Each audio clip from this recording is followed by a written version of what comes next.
There he is. There he goes. Nice. Alright.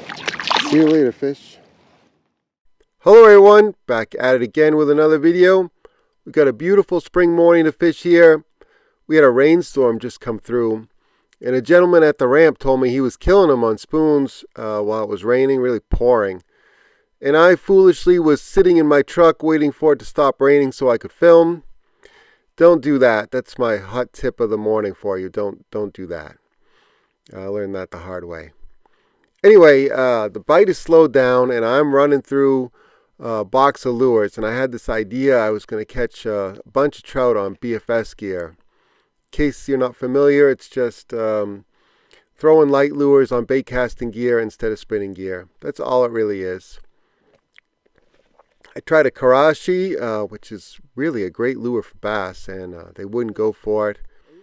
Here I tied on a pointer 65 in a MS herring color, and I cast and cast and cast, and I only got one brown trout on it. And I think he hit on a slow retrieve like this. I tried all kinds of retrieves.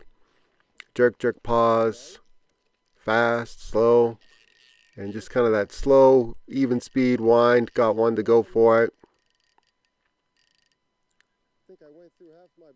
It's pretty flat after that rain came through. Got clear water.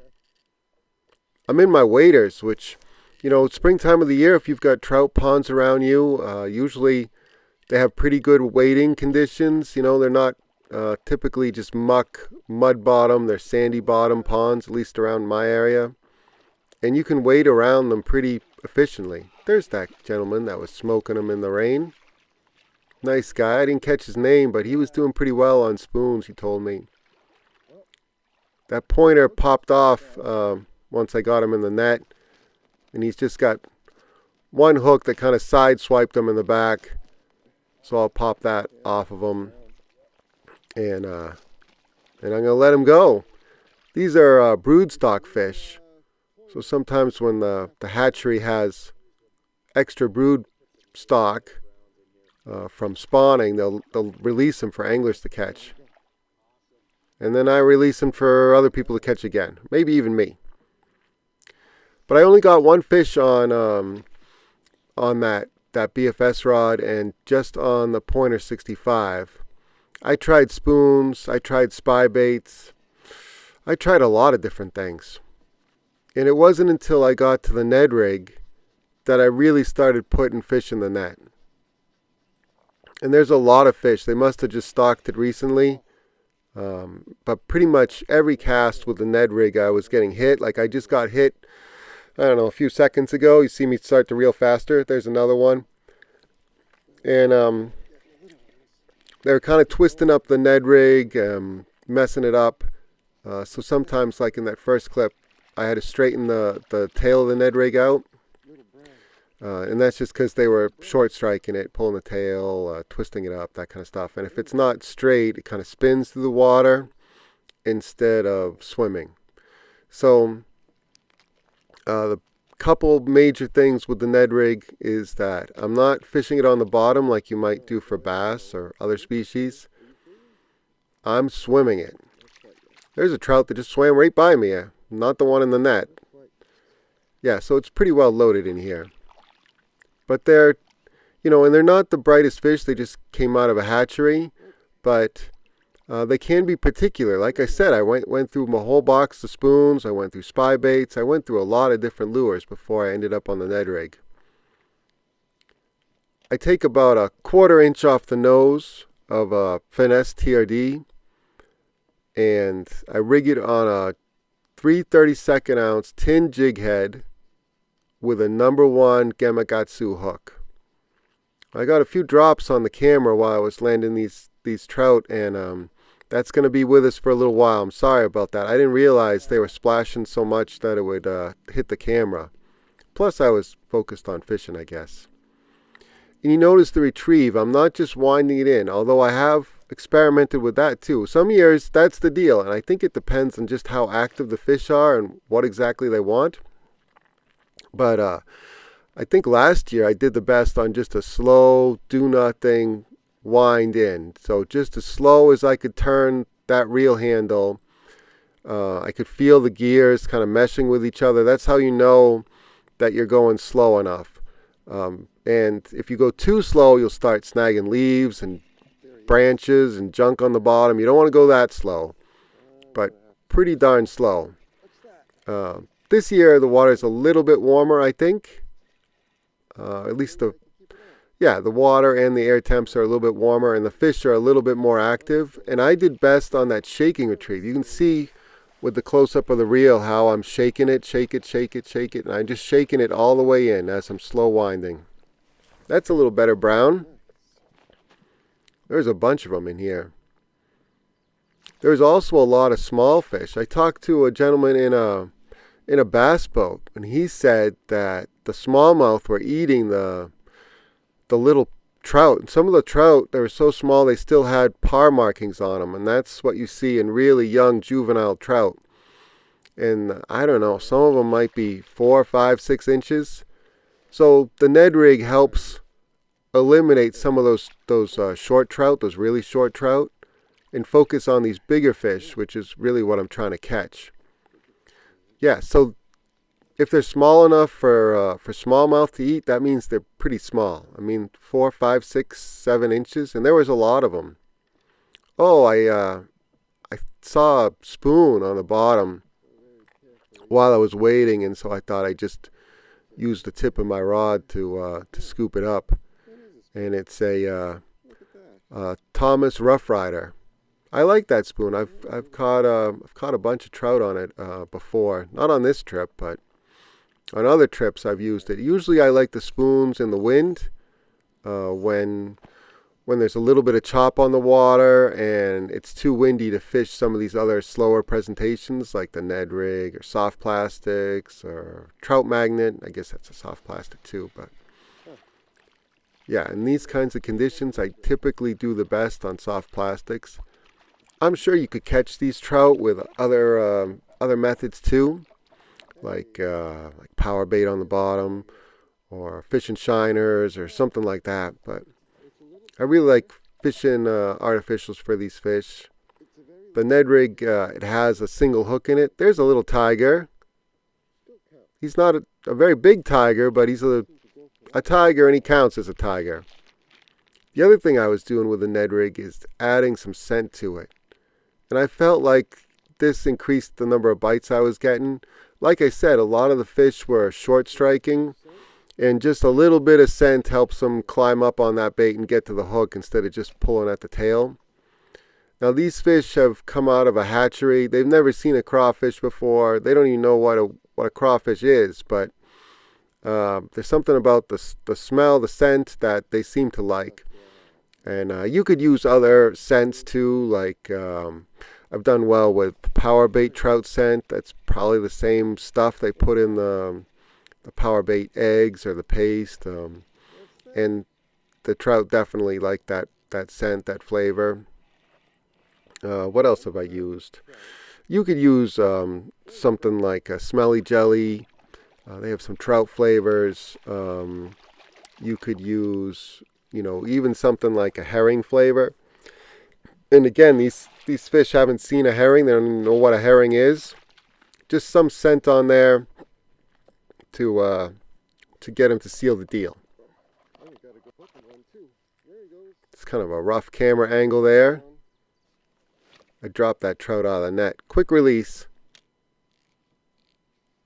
Most of these fish were in fairly shallow water too, so that's how I'm able to reach them with the waders. Now I bet, and just from fishing other ponds, that a lot of the rainbows are going to be out deeper, and I just can't reach them. Now I might catch the odd one that's cruising the shallows or cruising that first drop off the shallow flat here, but most of these fish were browns and brookies. And they were in probably 5 to 10 feet of water for the most part. And I got another one on. It wasn't every cast, but maybe every other cast I was catching one or getting bit. I missed a lot of fish too. The smaller ones will, like I said, if they pull at the tail, they bump the bait. And so lots of swings and misses. But that's all right. Eventually I run into one of them that's big enough to eat the bait. And with a single hook, they're really easy to release. If you wanted to, you could mash down that barb too. As long as you keep the line tight and a bend in the rod, they usually won't come off. So I really like that. It's much easier than treble hooks, especially if you're going to fish, even something like that Pointer 65 that I caught that first one on.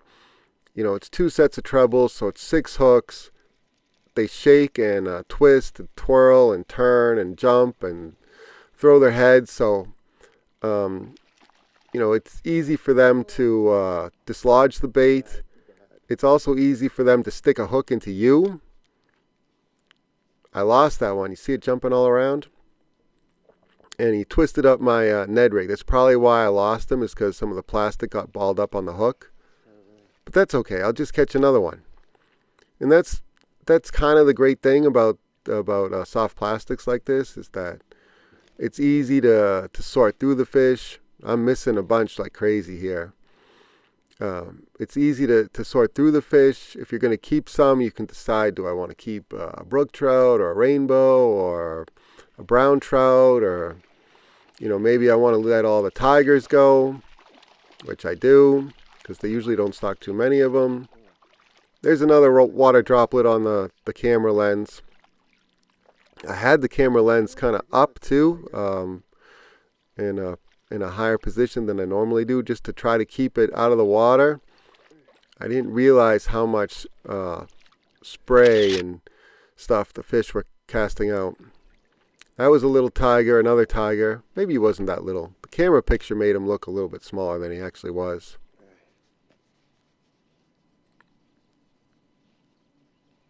See that shake and retrieve? It's just slow retrieve while you're shaking the rod tip the whole time. Takes a little while to get used to it. With bass, with a jig and minnow type of presentation, usually I fish a loop knot on my minnow. With the trout, I don't seem to find that necessary. I don't really know why that is. So it's not as some of the baits like a Crush City freeloader. Oh, that's a nice brook trout. Like a Crush City freeloader with a loop knot and a jig head, you can get that bait going about 180 degrees, left, right, left, right, left, right, left, right, while you shake that rod tip. Nice brook trout. That's a nice one. That's a nice one. Trying to get him out of the net. He doesn't want to go. There he goes. With the trout, for whatever reason, that loop knot doesn't seem to be necessary. The other thing is I'm fishing with 10-pound Seagar Gold Label Fluoro as a leader and 8-pound Berkeley X9 braid. For some other techniques, I'd have to drop down, especially with no wind, crystal clear water like this. I could see myself dropping down to 2-pound test to get bit with some other plastics, which I've had to do many times. And if they give you trouble, that's a great trick. You drop down to 2-pound Maxima Ultra Green straight mono, no knots, no leaders, no braid. And if they won't eat that in some little plastic like a trout magnet or a little craw or something, then it's time to pack up and go home. But with the Ned Rig, I can get away with much heavier line. So if I do tie into a true giant, which they stock a few of them, these aren't truly giant trout, but out west I know they stocked a bunch of them that were, I don't know, some of them were pushing 10 pounds, maybe more. These are more like 2-3 pound range. Still fun. But anyway, I'm getting away with fishing fairly stout line for trout. And, for me, this is heavy gear for trout fishing. But if you're fishing along and you see some bass, you can cast the bass and catch them just as well. Or maybe you want to do a trout trip in the morning and you could use that same Ned Rig for bass in the afternoon. So it's very convenient for me. It would be hard for me to break off. I mean, I'm going through lots of trout. Some of the bigger ones, they have teeth, fulmarine teeth, I believe they're called. Don't quote me on that. But they have sharp little teeth, which will wear on lighter leaders and lighter line. Quick release on that one. That was easy. I'm going in for another round of that Procure crawfish scent. You don't need too much on it. One little bottle lasts a really long time. Bass also love that crawfish scent on the Ned Rig. I use that stuff all the time. I've even heard people fishing for saltwater species that are on crabs. They like that crawfish scent. So it's very versatile. One bottle lasts a really long time, and I use it for all kinds of stuff. Mostly I just have a couple flavors of scent, and I rotate between them. You know, if I know I'm on a herring fishery and the fish are really keyed on herring, or I'm fishing a minnow and I'm trying to imitate a herring, then I'll use the herring scent. If I'm fishing on the bottom and trying to imitate crawfish or near the bottom, like with a Ned Rig, with that slow shake and retrieve, I'll use the crawfish scent. And you could go as simple as that. You know, 2 flavors last you pretty much through anything. You can use the herring flavor in the salt too. So yeah, it's definitely worth the money to get a little bottle of that stuff, or whatever scent that you like. All right, bud. Another nice trout in the net. All right, bud. Let's go. I think that's a brook trout. Nice, big and dark. Out of the water, I guess. Same shake and retrieve. Going a little faster there. I know I'm on like a shallow flat, so I got to keep the Ned Rig out of the leaves and junk on the bottom. If you're casting out into deeper water, you can let that bait sink down to the bottom, and then start your retrieve after it sinks down to the bottom and go a little bit slower. See, I let that sink just a little bit. Still fishing pretty shallow water. I think I saw one rise out there, and I switched from fishing shallow to a little bit deeper. Yeah, it works for rising fish. What's that?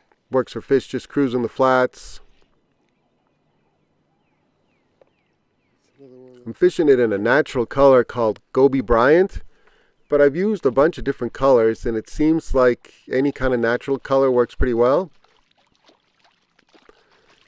That's a nice brook trout. There's all kinds of pinks and orange. There's my jig. Tangled up in the net a little bit. There. Get that sorted out. There he is. He's got some beautiful purple and blue dots on him. I don't want to handle him too much because I'm going to be letting him go. As soon as he figures out how to get out of that net, there he goes.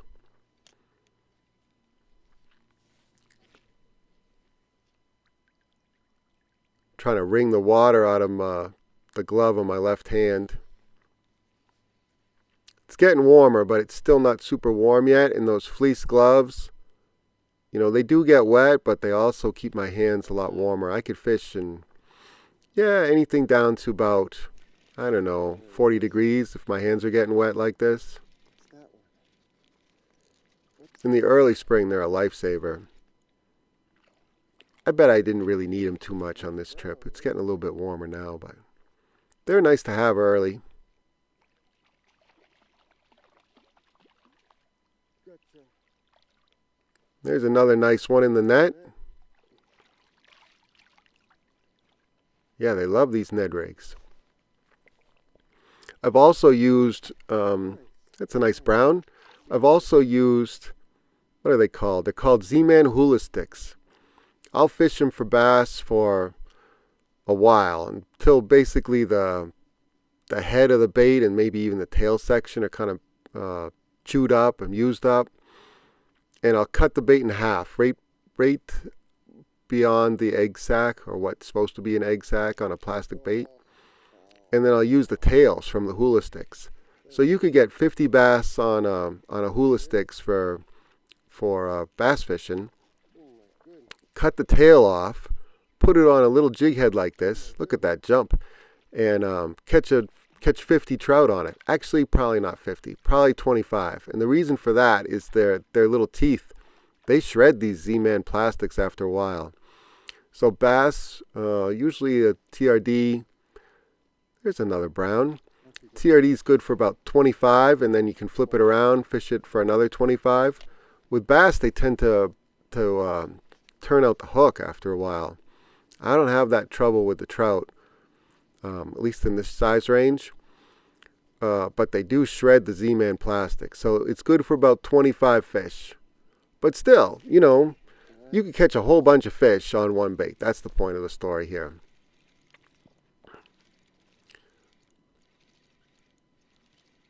I bet some other Z-Man plastics would work too.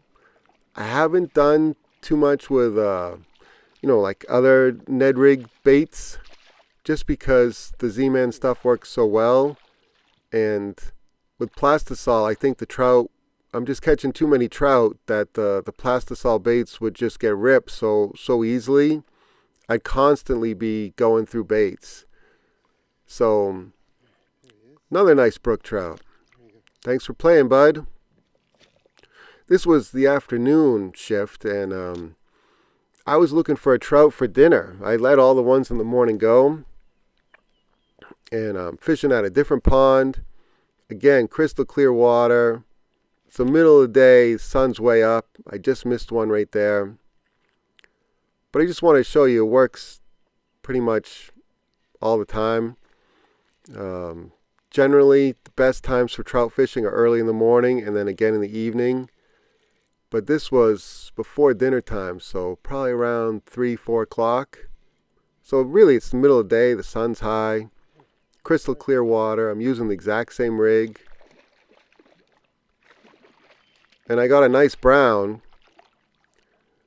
The only problem is I don't want to keep a nice brown like this. I want to keep a smaller fish, smaller trout for dinner, and let the big ones go so I could catch them again in the fall, or maybe even later this spring, or in the winter.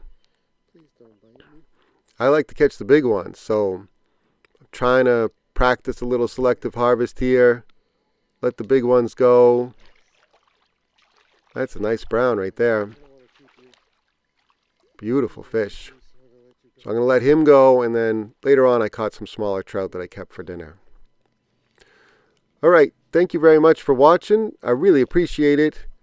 I hope you learned a few things about fishing Ned rigs for trout on this video. I really like it. I have good luck with it too. I'll list all the gear in the video description so you can duplicate what I was doing out here today, and hopefully have some good luck wherever you're fishing for trout, across the country or across the world. I'll catch you on the next one.